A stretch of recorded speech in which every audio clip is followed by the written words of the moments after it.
Assalamualaikum warahmatullahi wabarakatuh. Kembali lagi di YouTube channel Antania Hanzani Putri. Di video kali ini kita akan mengupas seputar rapid test COVID-19. Dan untuk teman-teman yang belum subscribe, silahkan klik tombol subscribe dan aktifkan lonceng notifikasi agar kalian selalu bisa terhubung dengan channel ini dan mengetahui hal terupdate lainnya. Daripada penasaran, ayo simak video ini sampai tuntas ya teman-teman.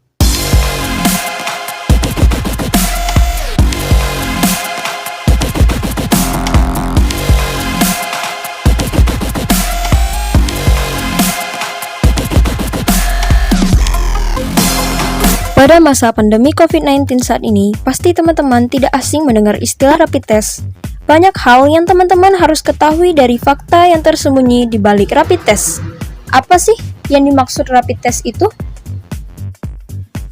Dilansir dari laman SehatQ, Kompas.com, dan Detik Health, rapid test COVID adalah metode awal mendeteksi virus corona dalam tubuh.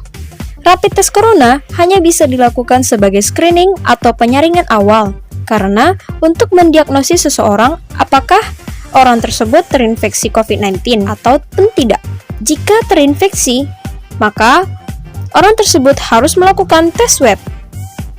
Jenis sampel yang diambil. Pemeriksaan rapid test yang ada di Indonesia, jenis sampel yang diambil menggunakan sampel darah. Hal tersebut dilakukan untuk mendeteksi kadar antibodi imunoglobulin terhadap virus di dalam tubuh kita. Pemeriksaan ini dilakukan sebagai screening awal pada orang yang berisiko tinggi terpapar virus COVID-19. Jenis imunoglobulin yang akan diperiksa. Yang pertama adalah imunoglobulin G. Imunoglobulin G adalah antibodi yang paling umum dalam darah dan cairan tubuh lainnya. Antibodi ini akan menyimpan memori terkait bakteri ataupun virus yang pernah masuk ke tubuh, sehingga dapat memberi perlindungan terhadap infeksi selanjutnya. Yang kedua adalah imunoglobulin M.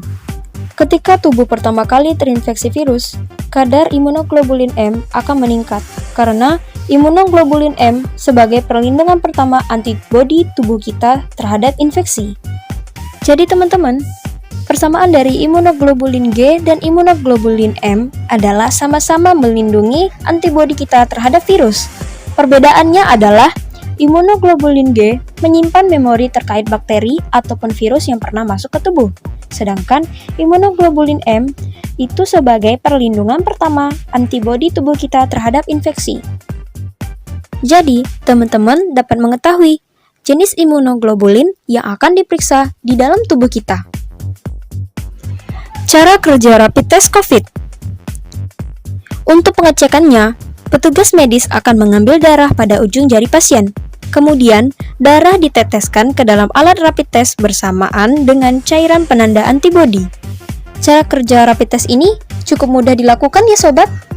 Bagaimana bentuk hasil rapid test? Ada 3 keterangan pada alat rapid test, yakni C. Imunoglobulin G dan imunoglobulin M. Bila pasien positif, maka akan muncul garis pada keterangan C dan imunoglobulin G atau imunoglobulin M. Sedangkan garis yang muncul pada keterangan C artinya pasien bisa negatif. Dan ada pula hasil negatif palsu yang dikarenakan antibodi imunoglobulin M dan imunoglobulin G tidak langsung terbentuk. Saat Anda terinfeksi, perlu waktu sekitar 7 hari sampai antibodi muncul.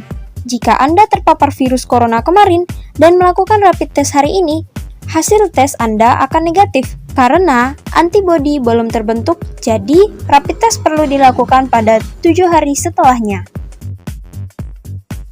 Marak dijual online. Alat rapid test banyak dijual online, namun belum diketahui kualitasnya memenuhi standar ataupun tidak. Dilansir dari laman detik.com dan Detik Health, harga rapid test dijual dari harga 500.000 sampai jutaan rupiah per boxnya. Direktur Lembaga Biologi Molekuler Eijkman atau LBME, Profesor Amin Subandrio menyarankan melakukan rapid test COVID harus dengan prosedur dari petugas kesehatan, karena mereka akan mencatat orang ini bertempat tinggal di mana dan hasil tesnya apa. Alat rapid test hanya dapat digunakan 1 kali saja. Alat rapid test ini akhirnya dilarang dijual secara online. Dikarenakan melakukan rapid test ini harus dengan prosedur dari petugas kesehatan. Prosedur rapid test COVID. Prosedur pengambilan darah ini meliputi tenaga medis akan membersihkan area pengambilan darah dengan cairan antiseptik untuk membunuh kuman dan mencegah infeksi. Lengan atas akan diikat dan diperban elastis agar aliran darah dapat terkumpul dan pembuluh darah vena lebih mudah ditemukan. Setelah vena ditemukan, darah akan diambil dengan jarum suntik steril ke pembuluh darah kita. Ketika jumlah darah sudah cukup, jarum akan dilepas dan bagian jari yang disuntik ditutup dengan perban. Nah, ini dia alat rapid test COVID-19-nya. Sebenarnya masih banyak jenis dari alat rapid test COVID ini, cuman salah satunya yang saya punya bentuknya seperti ini. Nah, teman-teman bisa lihat, ini asli ya. Nih. Kira-kira bentuknya seperti ini, teman-teman. Oke, kita lanjut ke pembahasan berikutnya. Kenapa rapid test ini perlu dilakukan? Seperti yang kita ketahui, rapid test merupakan screening awal infeksi virus pada orang yang berisiko tinggi. Menurut Perhimpunan Dokter Spesialis Patologi Klinik dan Kedokteran Laboratorium Indonesia, pasien PDP atau pasien dalam pengawasan dengan hasil rapid test corona positif perlu dianjurkan ke rumah sakit rujukan COVID-19 untuk menjalani pemeriksaan PCR ataupun melakukan tes swab. Karena itu, rapid test menjadi tes konfirmasi dalam mendeteksi corona.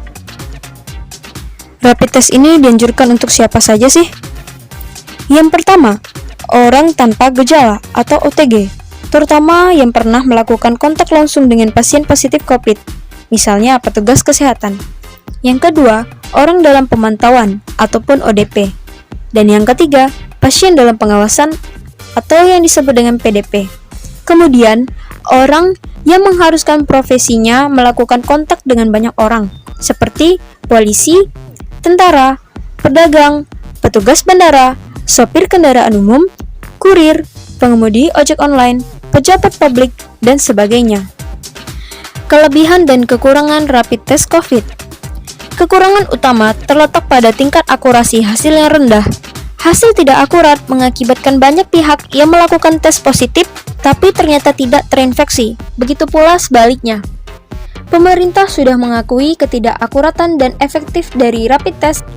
Selain hasil yang tidak akurat, rapid test ini juga kurang peka dalam mengidentifikasi keberadaan virus, sehingga seringkali tes diagnosis cepat salah dan menghasilkan hasil tes positif palsu.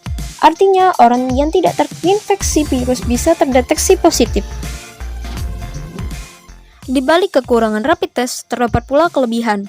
Kelebihan yang paling utama adalah mudah digunakan, karena tidak memerlukan fasilitas laboratorium yang canggih dan hasilnya cepat didapat. Dan rapid test ini menggunakan teknologi yang sederhana.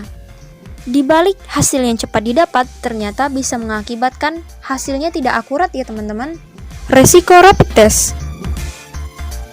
Pengambilan sampel darah umumnya menimbulkan efek samping ringan seperti memar dan nyeri di bagian penyuntikan. Namun, rapid test ini tergolong aman ya teman-teman untuk dilakukan. Apa yang harus dilakukan bila hasil rapid test corona positif? Sebenarnya penanganan lebih lanjut tergantung pada kondisi pasien. Yang pertama adalah OTG, orang tanpa gejala, dan ODP, orang dalam pengawasan, harus melakukan karantina di rumah dan menerapkan perilaku hidup bersih dan sehat maupun physical distancing.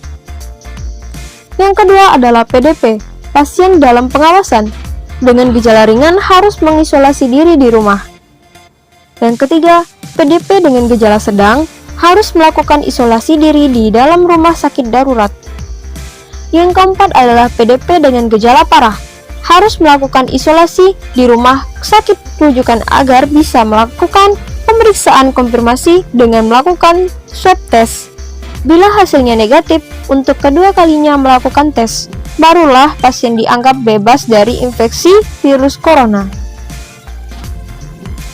Anda juga dapat berkonsultasi atau menghubungi layanan digital health seperti Sehatpedia, Halodoc, Alodokter, SehatQ, Klik Dokter, Prosehat, Good Doctor, Dot Pretty, dan lain-lain. Yang terpenting, jangan panik dan tetap tenang. Dari video ini, banyak sekali ya teman-teman fakta di balik rapid test. Jika kurang jelas, teman-teman dapat mengirimkan komentar di kolom komentar atau bisa juga melakukan DM Instagram di @tani_hazelnut. Alhamdulillah, sekianlah video kali ini. Kurang lebihnya mohon maaf. Masak gulai santannya encer, menggoreng ikan dalam kuali. Jangan lupa like dan share. Silahkan mampir kembali. Assalamualaikum warahmatullahi wabarakatuh.